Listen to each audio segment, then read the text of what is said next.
This model was so difficult to construct that I need some sort of medication just to talk about it.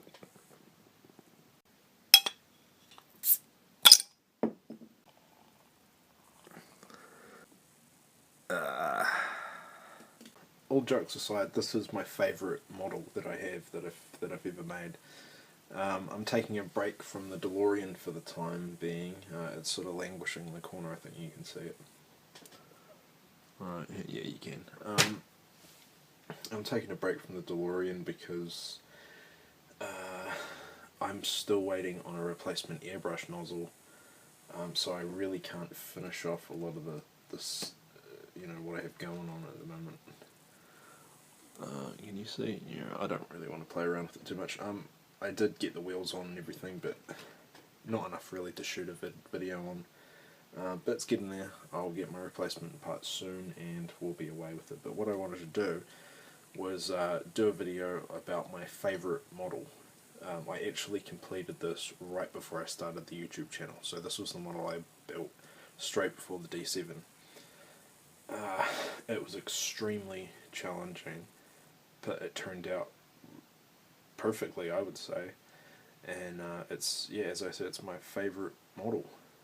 Now this will be a retrospective build, so what I'll be doing is as I talk about what, construction and all that, and I'll be just attaching a picture, because I took plenty of progress pictures of this. So yeah, hopefully you'll enjoy this. Welcome to my new subscribers. I just wanted to share something cool with you guys. So the model itself is the round 2 re-release of the AMT kit. Originally, back in 1994, AMT finally got around to releasing the Excelsior model. And a year after that, after Generations was out, AMT released the variant, the B we have here. And the model that's sitting on my desk now is the re-release from 2011, I think. And round 2, whenever they can, sort of alter their models and improve on parts. And they, for this particular model, and aside from changing the base and making it a lot, the mount on the bottom a lot better, because the original was flimsy as it was shit. Yeah, aside from changing, the base so they could have their normal dome that they usually have, they changed the back piece. I'll actually grab the camera and this piece here on the back of the secondary hull is new. In fact, the one that I have is not new, so I'm not actually showing you the new piece. Now, I used the old part with the engravings. These lines here are engraved on the old part, and on the new part, these entire sections on each side are just raised and flat and detailless. And I thought that was more inaccurate. And I thought that it was just to aid for the wallpaper decals that Round 2 had planned to add to the model and didn't. I guess they ran out of money. But it wasn't until somebody on the Starship Modeler forums pointed out that the actual studio model, the back of it was detailless, that I kind of realised I screwed up and used the wrong part. Oh well. The other piece they changed was the bottom of the primary hull. I'll show you that later. I'll flip the model over, and it's an entirely new piece. Regrettably, they didn't change the neck. The neck, without a doubt, is the crappiest part of this model. Speaking of the neck, yeah, the neck sucks. The neck is basically 3 pieces of ribbed styrene that you glue together, and the seams are terrible. And tried my best on mine. I didn't want to buy the aftermarket resin part. When I do the standard Excelsior eventually, I probably will do. So that off the top of my head are all the changes that I can remember anyway.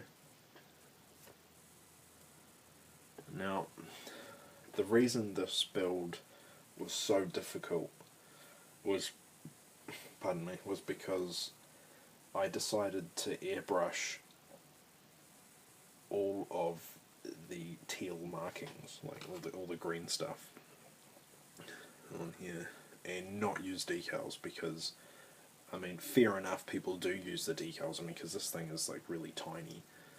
I mean, here it is next to my beer. It's really, really small. It's 1000 scale, what can you say? But on this I really wanted to just airbrush it and mask it all myself, so everything that's green on here is a custom colour that I picked out, or that I custom mixed for this model, and just used a lot of masking tape. In fact, the stuff I used is this. There it is.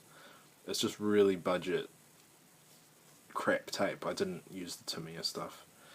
Worked out fine. Not a single bit of paint peeled up on me.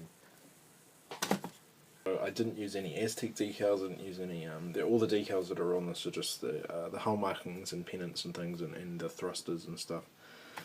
And the ribbing you see, like, all along here, is actually accomplished through a process called pre-shading. Now, pre-shading is when, after everything's primed and everything, you're actually ready for paint. You go in, like say your primer is white or a light grey or something. I had a grey colour for mine. All I did was I got a real dark colour. It doesn't really matter what colour. I think I got like I can't actually remember what colour. It was just a dark colour, and got a bit of masking tape and like just did what you see on the hull. Same with on the secondary hull here. You can actually see all the ribbing going on.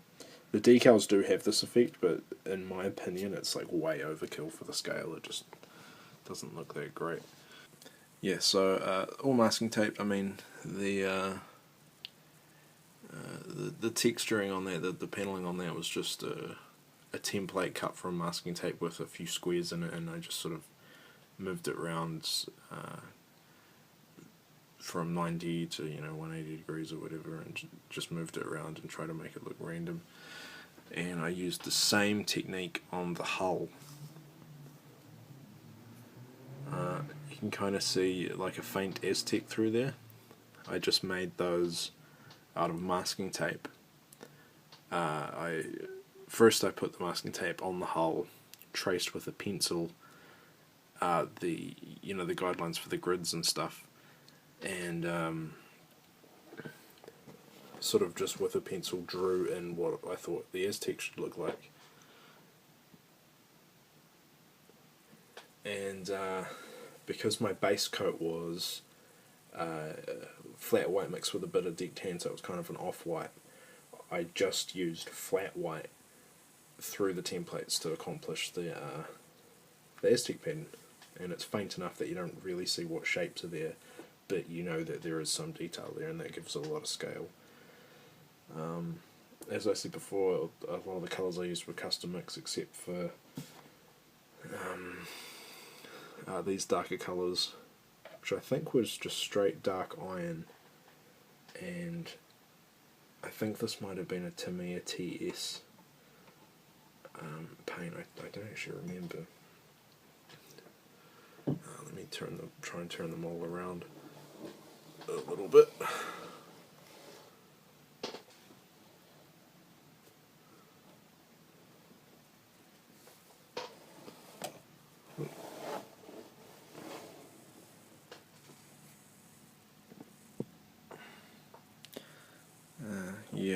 The green colour was a custom mix, which I ultimately ended up using on my D7. I just lightened it up a bit, I think. Now the decals, I just use stock ones. They're really, they're kind of on the thick side, but that's what you come to expect from round 2. I just used my Microsol Microset Oh, but that reminds me, I completely forgot. This model was the first time I used Humbrol Clear, and all I did was I basically just got this brush here. Where is it there? I just got this brush and literally brushed it on, and it was working really well until I started using microset and microsol on the model. It really didn't like it. I didn't like it at all.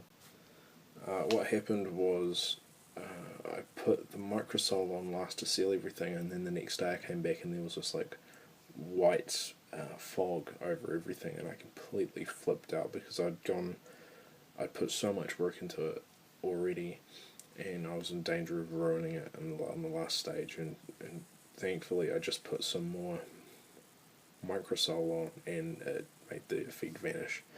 And it was actually, that happened up on these pinstripes up here, and I mean, that were hard enough to add, and I was really really pissed off about that. But thankfully everything sort of turned out for the best. Now, one of the last things I wanted to talk about was the stand.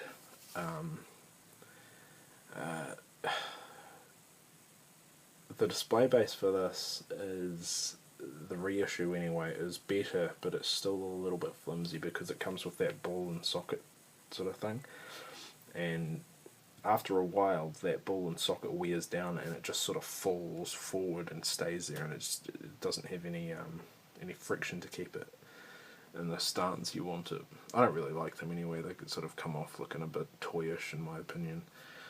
So I replaced it with a just a metal rod and used some brass tubing to sort of make a socket for it in the bottom of the model, and I just fixed it with epoxy milliput on the inside. And of course, after all my masking and painting, everything just turned, the crap hit the fan basically, because after I'd done all this masking, and you're probably seeing now the effort I put into doing pre-shading and post-shading on the bottom here, the seam cracked because it's so weak under here. It's so weak. The fit is really kind of shit on the bottom because the plastic is so thin. There's just tiny little alignment pins, and that's all you have to work with. There's nothing structural in there really. So despite the fact that I epoxied everything, it cracked and all the paint cracked. I had to take off the top of this model, and it was in this condition. I think it had decals on there by this stage as well. And what I had to do was re-glue it back together, refix the fitting, and put epoxy, reinforce the seam all the way up and all the way around the bottom, just to get it to, to never come apart again. That was a big freak out moment, and I'll never likely take it off the stand again, because when I first fitted the stand I was taking it off quite often because I was really confident about it. It was, it was reinforced with epoxy, it wasn't going to go anywhere, and it did, and I actually had to refix that about 3 or 4 times, and I do not want to take it off the base again ever. I fixed it with milliput. I even used this stuff, get it in frame, which is just a sort of a clear epoxy that you mix together, and it's supposed to be really hard. Hasn't come apart yet, and I hope it never will. Overall, I mean, this is definitely my favourite model. I mean, I painted with the airbrush all this stuff here. Everything green on here is airbrush, like it's not decals, and because of the scale that made it extremely difficult. And I can't really think of anything else. Of course, after I turn the camera off I will remember a ton of stuff. Yeah, you can see some of the ribbing on there. I actually left the deflector dish the plastic colour that it was, because I don't know, I didn't want to paint it blue. I put it in there like that, and I really really liked it. I really badly want to do an Excelsior and paint it the slightly more blues that it had and display it next to the Enterprise B here.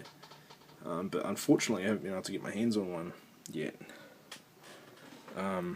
There was a guy on one of the forums actually who sold me one, but unfortunately it got lost in the post and it never turned up.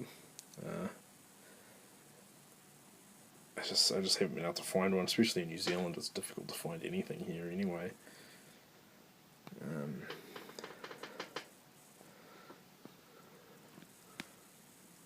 There's a shot like in Generations. Yeah, I can't really think. I think that's about it, really. Yeah, I can't really think of anything else. I just noticed I had a few more subscribers, and I wanted to do kind of a special retrospective video of some kind. So yeah, thanks for watching.